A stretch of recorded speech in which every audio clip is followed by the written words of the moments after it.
Quelles étaient vos distractions quand vous étiez enfant? On jouait au cerceau, puis on avait un tas d'autres choses. Des jeux, c'était incroyable ce qu'on pouvait avoir. Si on n'en avait pas assez, c'était des jeux pas chers du tout, quoi. On pouvait en fabriquer. Par exemple, on se fabriquait nous-mêmes une arbalète avec du bois de noisetier et puis une ficelle, quoi. Ou bien, et puis on faisait un arc et puis on pouvait tirer. Là, c'était l'arc et puis alors on avait la flèche. Et puis alors on pouvait tirer aussi, jeter des pierres, lancer des pierres au loin avec une fronde. C'était aussi avec du bois de noisetier. Il y avait 2 branches et puis une fourche qu'on tenait. Et les 2 branches on y attachait un élastique. Il y avait aussi, pour tenir la pierre, un petit morceau de cuir. Et puis on tendait, on pouvait tirer très loin, on pouvait même tirer sur des oiseaux, quoi. Enfin, des distractions, il y en avait en pagaille. Et puis il y avait aussi d'autres distractions, par exemple, on marchait beaucoup. Dans le village, il y avait le maréchal Ferrand. C'était très spectaculaire. Quand le maréchal Ferrand, il y avait la forge, il y avait la flamme, le bruit du marteau, il y avait un fer qui chauffait, il y avait le foyer, et puis quand le fer était rouge, il y avait le forgeron le mettait sur l'enclume, et puis il l'adaptait à la forme qu'il voulait, quoi. Enfin, en dehors de ça, on pouvait aussi bien voir le menuisier, c'était très libre pour les enfants, quoi. Et puis alors, c'est aussi dans la nature que là on avait on allait à travers champs, à travers bois. On connaissait les oiseaux comme ils étaient. Et puis alors, pour les nids, eh bien, on grimpait dans les arbres, on se faisait la courte d'échelle s'il fallait, on allait jusqu'au nid, on regardait ce qu'il y avait dedans. Il y avait des œufs, on écoutait un peu. Ah, c'est des œufs frais, ça. On pouvait les gober. Sinon, ça avait été couvé. Et puis alors là, on les remettait. Parce qu'après, les oiseaux, bon, ils couvaient, puis il y avait des jeunes, quoi. Alors, si on voulait prendre un lapin, c'était pas difficile. On faisait un nœud coulant, on le mettait à la hauteur de la tête ou quand il passe, c'est accroché à quelque chose de dur. Le lapin se prenait dedans, il était mort, et on pouvait l'amener à la maison pour le faire cuire, etc., quoi. Et c'était du braconnage. Alors c'était formellement interdit, c'était puni par les gendarmes. Les gendarmes, on ne les voyait pas souvent dans le village, mais ils venaient en bicyclette.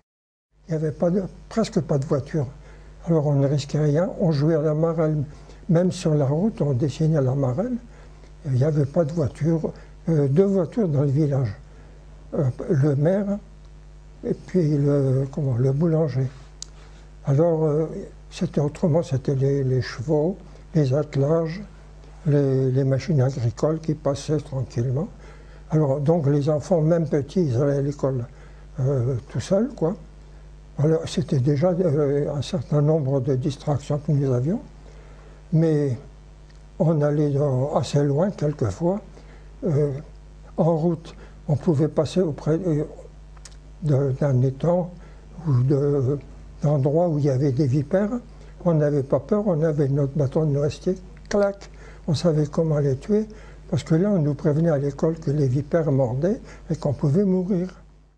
On voyait des bêtes sauvages, on voyait la nature, on voyait les gens travailler. Nous n'avions pas de télévision.